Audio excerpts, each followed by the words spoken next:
قال الإمام أحمد رحمه الله تعالى في وصفهم، أمسيما الإمام أحمد بن حنبل رحمة الله تعالى عليه akiwasifu wanawazuoni anasema yad'una man dhalla ila alhuda, wanawazuoni wanamlingania yule aliyepotea, kuwalingania wale waliopotea, kuwapeleka katika uongofu. Wayasbiruna minhum ala aladha, na wanawazuoni wanafanya subra juu ya wale wanaowalingania kwa maudhi ambayo wanayaelekeza kwao. Yuhyuna bikitabillahi almauta, wanahuisha kwa kitabu cha Allah subhanahu wa ta'ala wale ambao ni wafu. Wayubassiruna binurillahi ahla al'ama, na wanawaongoza kwa nuru ya Allah tabaraka wa ta'ala wale watu wenye upofu, wale wasioona, wale watu ambao wana upofu wa moyo, wao wanawaongoza.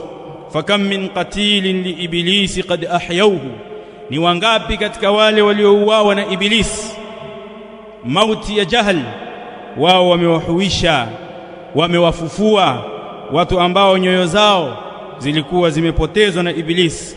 Wa kam min dalin taihin qad hadawhu, na ni wangapi katika wapotevu wale wenye kutangatanga, wenye kubabaika, wasiojua pa kushika, ni wangapi katika hao ulama wamewaongoza. Al-Imam Ibn al-Qayyim rahimahullahu ta'ala anasema kuhusu wanawazuoni, hum fil ardi bimanzilati an-nujumi fi as-samaa, wao wanawazuoni katika ardhi hii wako na daraja la nyota huko mbinguni.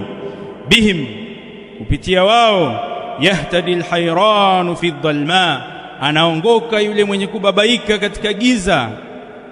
Wa hajatu nnasi ilayhim, na haja ya watu kwa wanawazuoni, ile hitajio la watu kuwahitajia wanawazuoni, a'dhama min hajatihim ila at-ta'ami wash-sharab, haja yao, hitajio lao la kuwa na wanawazuoni ni kubwa kuliko hitajio lao la chakula na vinywaji. Wa ta'atuhum afradu min ta'ati al-aba'i wal-ummahati binassi al-kitab, na kuwatii wanawazuoni ni jambo lenye ufaradhi mkubwa zaidi kuliko kuwatii wazazi wawili, baba na mama. Hiyo ni kwa nafsi ya kitabu, kwa nafsi ya kitabu cha Allah subhanahu wa ta'ala.